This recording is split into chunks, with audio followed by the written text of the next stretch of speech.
They tell you power is lost through weakness. They lie. Power is lost through feeling. One flash of anger, one pang of pride, one careless reaction, and everything you've built collapses. Because the man who reacts is no longer thinking. He's feeling. And the man who feels can be controlled. Today, the world doesn't need chains or armies. It just needs to provoke you, make you jealous, make you care too much. Modern power doesn't dominate. It manipulates. If you learn to control your feelings, no one, no ruler, no system, no insult can ever touch you again. Have you ever noticed how a single insult can destroy a man's day, or even his life? Power isn't lost because someone is weak. Power is lost because someone feels too much. Pride, anger, envy. These aren't just emotions. They are chains, invisible threads that someone else can pull to control you. Centuries ago, Machiavelli watched kings fall, not to armies, not to swords, but to slights, insults, and their own unchecked emotions. One careless word, one flash of anger, and entire kingdoms crumbled. He understood something timeless. The man who masters his feelings cannot be ruled. Think about the world today. Every headline, every social media post, every argument online is bait. It's designed to make you react. And the moment you react, you obey. You hand over your most precious possession, control over yourself. Consider a soldier in battle. If he panics, he dies. If he acts impulsively, he is cut down. The battlefield of life is no different, except now the enemy is invisible. It's not a man with a sword. It's someone who knows your weak spots, your triggers, your ego, and they are everywhere. History gives us lessons that still bite today. Julius Caesar crossed the Rubicon because he kept his cool while others quarreled. Napoleon rose because he calculated while others raged. The one who controls himself controls everything around him. And the one who cannot? He is prey. But how do you master your emotions? It starts with noticing them. Anger, jealousy, pride. Every time you feel a surge, ask, who benefits if I react? Most people are puppets, pulling strings for invisible masters. Rare is the man who steps back, breathes, and decides instead of obeying. That man is free. That man is dangerous. The world doesn't need violence anymore. It doesn't need swords or guns. It needs obedience. But the obedience it wants is subtle. It wants your feelings. Every viral post, every outrage, every scandal. It is designed to make you obey without knowing it. And most men fall for it every single day. Here's the cruel truth. The more you feel, the less power you have. But the more you control yourself, the more untouchable you become. Imagine walking through life as a storm rages around you, but inside, you are calm. That is the power the world fears, the kind of power Machiavelli celebrated. So the next time you feel your blood boil, or envy gnaw at you, or pride blind you, pause. Ask yourself, do I serve my own mind or someone else's design? Because the man who controls his emotions is the one who truly rules, and the man who doesn't is already a prisoner. And as you begin to master this weapon, something strange happens.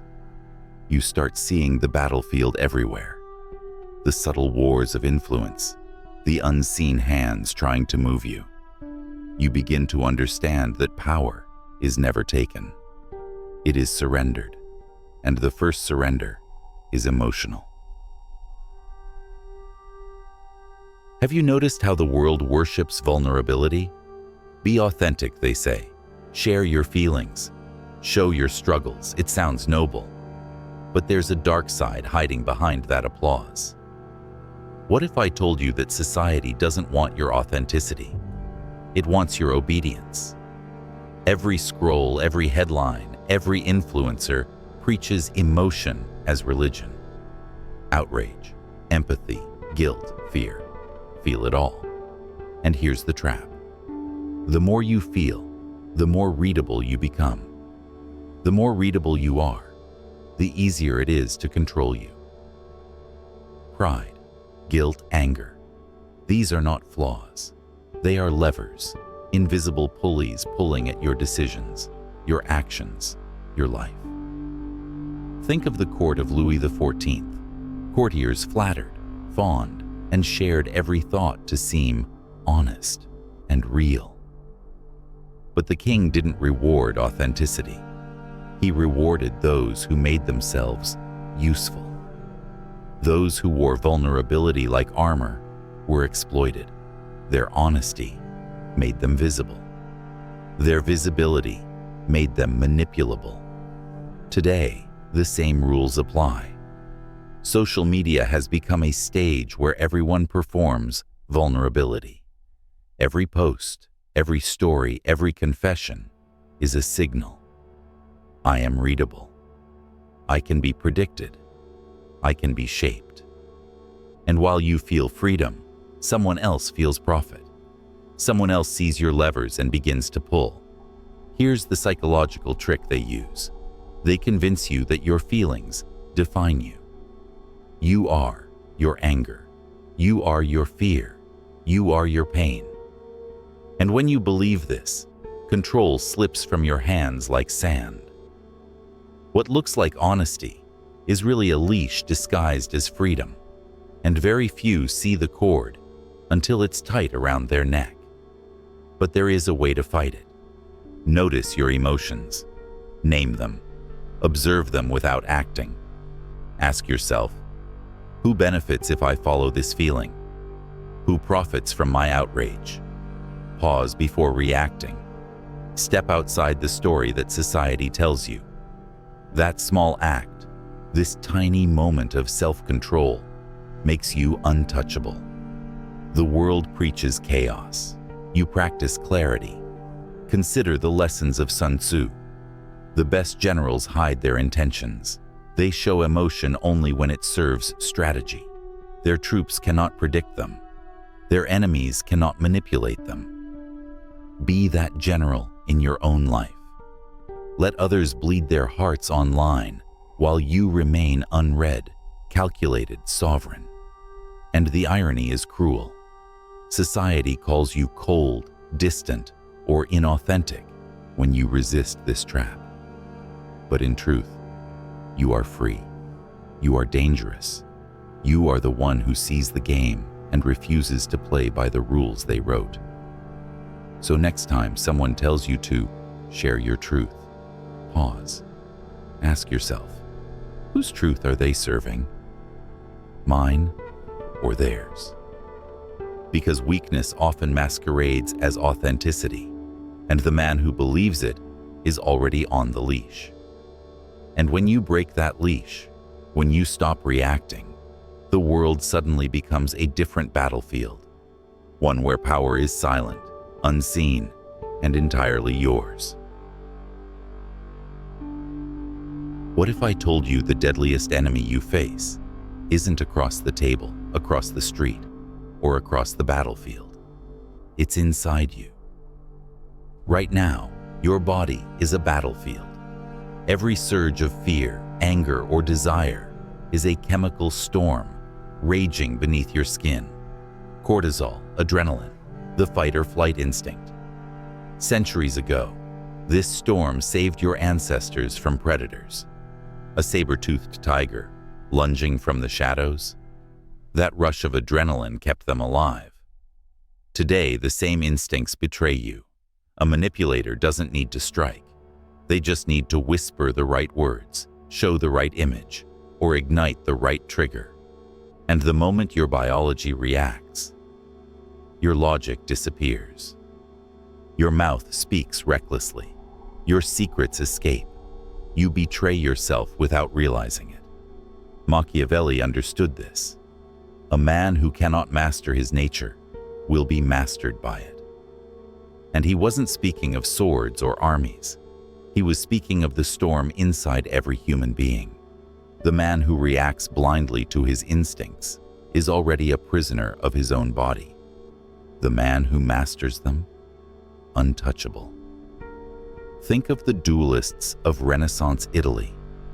One misstep in fear or anger, and a lifetime of reputation, and life itself was gone.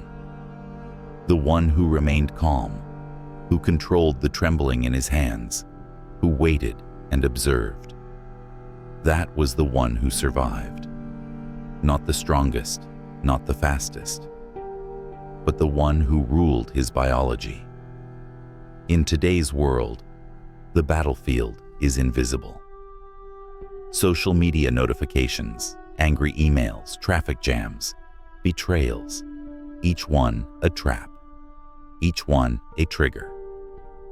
Most people think their reactions are spontaneous, natural. But every reaction is predictable. Every reaction can be exploited. And every unmastered emotion is a door left open for someone else to enter. So how do you master it? Start with awareness. Notice the rush of adrenaline before it forces you to act. Feel fear without letting it speak. Observe anger before it directs your decisions. Take a breath, count to 10, step back. This is your first victory, small, silent, and unseen, but it is powerful. Consider the story of Marcus Aurelius. Surrounded by war, betrayal, and intrigue, he practiced Stoic mastery over his mind and body.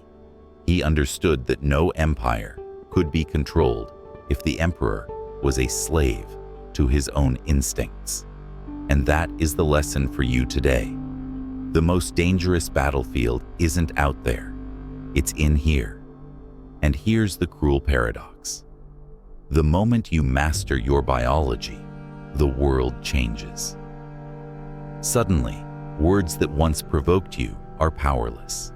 Traps that once ensnared you now pass by like whispers in the wind. And in that silence, you see the game in a way others never will. The body can betray you, or it can serve you.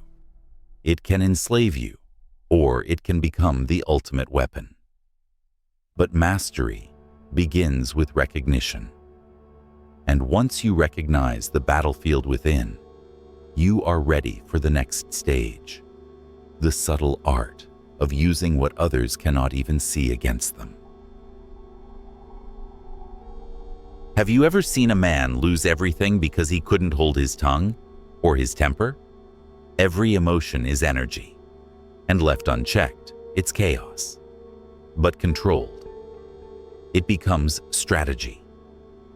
Fear can sharpen focus. Anger can fuel momentum. Pride can drive precision. The weak are drowning in their feelings, stumbling blindly through life. The strong, they translate emotion into power. Coldness isn't cruelty, it's calibration. It's the difference between a pawn and a king, between a man who reacts and a man who rules. Consider Napoleon at Austerlitz. The battlefield roared with chaos. Men panicked, cannons thundered, but Napoleon was still, calm, measured. He read the fear in others, the desperation, the arrogance, and turned it into a flawless victory. His composure wasn't emotionless, it was mastery. And that mastery made the difference between life and death, ruin and empire. In modern life, the battlefield may not be cannon fire, but the rules are the same. Office politics, social media arguments, personal betrayals, they all thrive on reactions. And every time you react impulsively, you give someone else the map to your vulnerabilities. Every uncontrolled outburst is a door left open, a strategy handed to your enemy. Pause before you act. Ask yourself, who benefits if I show this? That single pause transforms emotion from a liability into a weapon. It separates the ruler from the ruled. The man who masters this art doesn't suppress his feelings. He translates them. Anger becomes clarity. Anxiety becomes preparation. Pride becomes calculation. Every surge of energy is redirected into a move that serves him, not the world's whims. Even the Stoics knew this. Seneca wrote of a life guided by reason, where the mind dominates the passions. But he didn't ask for emotion to vanish. He asked for composure, to stand in the storm and remain unshaken, to use the storm rather than be consumed by it. Here's the subtle truth. Mismanaged emotion makes you predictable, and predictability is slavery in disguise. When people can read you, they can control you. When they anticipate your reactions, they can manipulate outcomes without ever lifting a finger. But the man who masters his composure, he is unreadable, he is dangerous, he is untouchable. This isn't coldness for the sake of cruelty. It's strategy, it's clarity. It's the art of bending the world without bending yourself. And the irony is delicious. The calmer you become, the more chaotic the world appears to others. They scramble, they falter, they reveal their intentions. And you see everything, untouched, unshaken, in full command. Composure is the gateway. Once you control yourself, you can control your world. But it begins with the simplest act. Pause. Observe, translate, and ask the question that separates masters from fools. Who benefits if I show this? The next step, the hidden layer of power, is understanding the battlefield beyond your own mind. The battlefield that lives in everyone around you. And that is where true dominance begins. Have you ever noticed how the calmest man in the room terrifies everyone else? Not because he shouts, not because he threatens, but because he cannot be moved. He has no button to press. Every attempt to provoke him bounces off like water on stone. Silence isn't apathy, it's resistance. Detachment isn't born, it is forged. Think of the great manipulators in history. They thrived on reactions. They lit fires in hearts, stirred fear, and fed on chaos. And yet, every empire has toppled when a single man refused to play. Julius Caesar faced betrayal, political chaos, and conspiracies. But his calm, his composure, made him untouchable until the dagger struck. The lesson is clear. Those who refuse to be pulled into the storm cannot be controlled. Detachment doesn't mean shutting down. It means observing your emotions like a storm from afar. Feel the winds of anger, the rain of fear, the thunder of desire, but don't drown in it. Label it. Name it. Science now confirms what Machiavelli understood centuries ago. Labeling your emotions lowers the reactive center of your brain. It gives you control. Awareness is power. Observation is power. Mastery is power. Every time someone tries to provoke you, remember, power isn't in the reaction. It's in the refusal. Every question you answer with calmness, every insult you ignore, every demand you do not comply with, these are silent victories. Detachment is like holding a chessboard where every opponent plays themselves into checkmate while you watch unshaken. History is full of examples. Think of Queen Elizabeth I. Surrounded by intrigue, rebellion, and assassination plots, she mastered detachment. Her courtiers and enemies alike never knew what she would do. Her calmness wasn't coldness. It was calculation. It was power in motion, invisible but absolute. You can build this in your own life. Notice the emotion that rises. Ask, does this serve me or them? Distance yourself, not to flee, but to gain clarity. The moment you do, the manipulators lose, their levers fail, their tricks collapse, and the world begins to bend to your silence. There's a subtle thrill in this. The detached man watches the chaos unfold around him. Others sweat, panic, and overreact. He moves like a shadow, precise and unstoppable. Detachment sharpens perception. It gives foresight. And foresight is the ultimate weapon. The cruel irony? The more the world shouts, rages, and reacts, the more power you quietly accumulate by doing nothing, by remaining untouchable. Machiavelli didn't need fMRIS. He knew stillness wins, calmness dominates, detachment conquers. And once you understand that mastery over your own mind grants mastery over others, you are ready for the next step, using subtle influence to shape the world without ever revealing your hand. What if I told you your feelings are not your enemies, but your spies? Every surge of fear, every spike of anger, every pang of desire carries a message. The man who confuses signal for command is enslaved. The man who learns to translate it becomes unstoppable. Fear is reconnaissance. It tells you where danger lies, where weakness hides, where traps may spring. Anger is propulsion. It shows you what matters, what can be leveraged, where momentum is possible. Even love, the most intoxicating of emotions, becomes a tool if disciplined, a guide to loyalty, alliance, and influence. Mismanaged, it enslaves. Managed, it informs. Consider Sun Tzu's warriors. They observed not only their enemies, but their own hearts. Every hesitation, every surge of adrenaline was a clue. They did not act blindly. They translated every instinct into strategy, every feeling into movement. The impulsive died first. The patient survived. The calculated conquered. Modern life is a battlefield of distractions and triggers. Social media notifications, heated arguments, the endless stream of opinions. They are designed to provoke, to overwhelm, to sweep the impulsive into chaos. But the man who practices emotional translation pauses. He reads the signals without obeying them. He studies the storm. He calculates. He waits.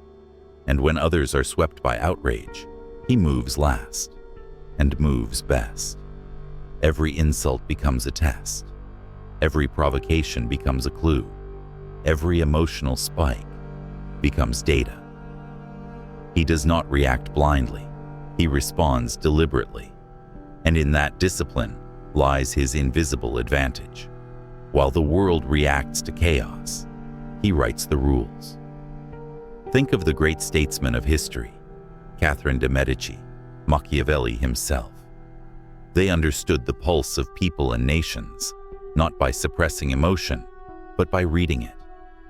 By translating what others felt into action, they shaped outcomes, turned threats into opportunity, and moved with precision while everyone else stumbled. In your own life, this is practical power. Notice what rises within you. Label it. Ask, what is this telling me? What can I use this for? What happens if I wait? Pause before you speak, before you act, before you surrender to instinct. The moment you translate emotion into insight, you step beyond the reach of manipulation. Here's the hidden truth. The impulsive are predictable. The reactive are exploitable. But the man who reads, understands, and translates emotion, becomes untouchable. Not because he is stronger, faster, or louder, but because he sees what others cannot. The world becomes a map of opportunity, where every feeling is a landmark, every reaction a guide, and every interaction a test he can pass or exploit. And as you master this art, the final revelation becomes clear. Strength lies not in crushing emotion, but in bending it to your will. The next step is subtle influence, turning the translated signals of others into moves that advance your power while keeping your hand invisible. Have you ever noticed how a single calm person can dominate a room without raising their voice? Charisma draws attention, but calmness commands it. The man who masters composure doesn't need to speak first. He sets the emotional tone. Others react, he observes. Others argue, he calculates. Others chase drama. He finds silence. History is full of examples. Take Abraham Lincoln. During Civil War, surrounded by chaos, betrayal, and fear, he remained calm. Cabinet members clashed. Generals panicked. The country trembled. But Lincoln's calmness was magnetic. It didn't just inspire loyalty, it commanded it. People revealed themselves around him, projecting their fears and ambitions, while he remained still. That stillness was power. The calm man turns chaos into information. Every outburst, every rush of emotion from others becomes a signal. People cannot hide themselves. They leak their intentions when faced with a master of composure. Manipulators, those who thrive on reaction, fear him. He cannot be provoked.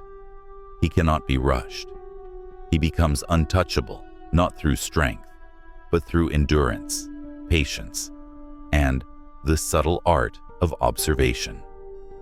In negotiation, leadership, business, even love, calmness is a weapon.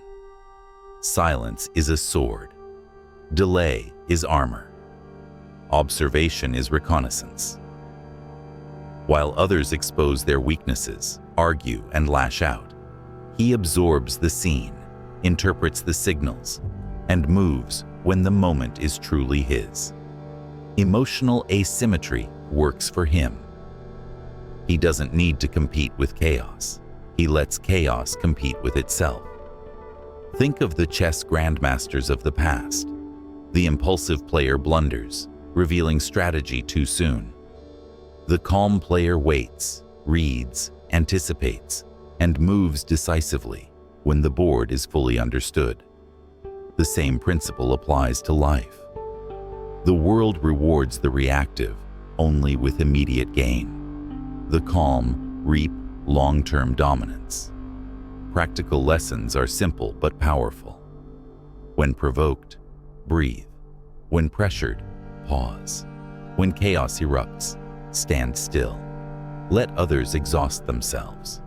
Observe patterns. Notice weaknesses. Most people cannot wait. They react. You wait. Most people cannot hide their inner storms. They erupt. You remain serene. And in that serenity, you hold the reins of influence. Here's the subtle danger most overlook. Calmness is invisible power. People don't see the silent calculations. They feel them. They follow them. They expose themselves to them. And the man who wields calmness can bend situations without raising a hand. The cruel irony? While the world shouts, rages, and scrambles, the calm man already knows the outcome. He doesn't need chaos. He doesn't need drama. He needs only stillness. And in stillness, he finds clarity. In clarity, he finds control. And control is mastery. The final layer of this journey is subtle, yet absolute. Predictability is weakness. Unpredictability is power. And the calm man is never predictable. He is ready for the final lesson, using invisibility and emotional asymmetry to make the world move to his silent rhythm. Imagine walking through fire and feeling nothing. Not fear, not panic, not the heat pressing against your skin. You move unburned, unshaken, untouched. That is the mark of a master, not of armies, not of wealth, but of self. Machiavelli, Marcus Aurelius, Winston Churchill, different times, different battles, but all shared the same secret: calmness, stillness, mastery over themselves. The Stoic prince doesn't need to dominate others to hold power. He dominates himself. And in a world addicted to outrage, frenzy, and spectacle, that mastery becomes a weapon, sharper than any sword. Sit when others scroll. Breathe when others yell. Walk away when others argue. Let silence speak louder than the clamor. Every reaction you withhold, every pause you take, every moment of observation builds invisible power. Power that cannot be stolen, manipulated, or copied. History is full of lessons. Marcus Aurelius faced wars, plagues, and betrayal. Yet he wrote his meditations, training himself to see life clearly, unshaken by circumstance. Churchill faced bombs, collapse, and defeat, yet he stood steady while nations panicked. They were not immune to emotion, but they mastered it. They were Stoic princes in their age, and their calmness changed the course of history. Today, the battlefield is different, but the principles remain. Social media erupts in outrage. Headlines scream fear. People react before they think. The Stoic prince observes. He studies patterns, learns who benefits from the chaos, and chooses his moment. In rarity lies power. Most cannot resist reaction. They cannot wait. They cannot stand still. That makes the calm man a force unseen but irresistible. Practical steps are deceptively simple. Train stillness daily. Notice when your mind races. Pause when your body urges action. Sit in boredom, discomfort, and frustration until you no longer fear it. Every ignored distraction, every withheld reaction, every moment of patient observation strengthens your invisible armor. Slowly, imperceptibly, you build a presence that commands without words. The subtle thrill is this: while others fight shadows and react to noise, the Stoic prince sees the structure behind the chaos. He moves with clarity. He leverages what others cannot perceive. He doesn't need to shout. He doesn't need to push. Influence follows calmness naturally because calmness signals control. And control is the ultimate currency. The cruel irony? In a world obsessed with emotional theater, the one who does not react is not only rare, he is feared, respected, and unknowable. Power today is quiet, measured, unshakable. The man who walks through fire unburned becomes the standard others cannot reach. The storm rages. The chaos consumes the many. And yet, he stands, still, patient, untouchable. Be the calm in the storm.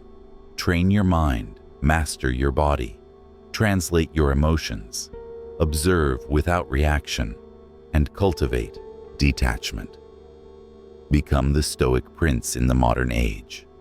Not loud, not explosive, but undeniable. And in that quiet mastery, the world bends, silently, subtly, inevitably, to your hand. If this message hit you, remember, power lives in your silence, composure, and control. Subscribe not for noise, but for strategy. Train your calm, master your emotions, and walk through the chaos like a man who already knows the outcome. The world will react. You will decide.